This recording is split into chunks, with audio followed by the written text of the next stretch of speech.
Narito na ang PTV Balita ngayon. Mas palalakasin pa ni Pangulong Ferdinand R. Marcos Jr. ang ugnayan ng Pilipinas at India sa iba't ibang larangan.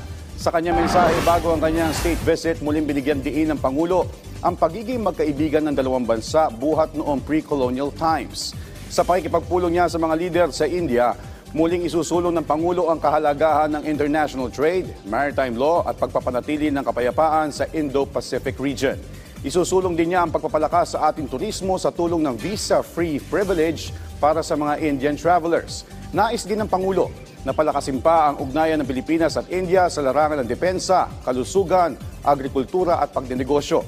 Samantala, magsisilbi namang caretaker ng bansa sina DepEd Secretary Sonny Angara at DAR Secretary Conrado Estrella habang nasa 5 araw na state visit sa India ang Pangulo. Samantala sa ating lagay ng panahon, asahan na maaliwalas na panahon ngayong araw. Maliban na lang sa mga pag-uulan na mararanasan sa Batanes at Babuyan Islands. Localized thunderstorm naman ang sanhi ng pagiging maulap hanggang sa maulap na pawirin lat pag sa Metro Manila. Ngayon, walang namomonitor na anumang bagyo sa labas ng bansa, ang Pag-asa.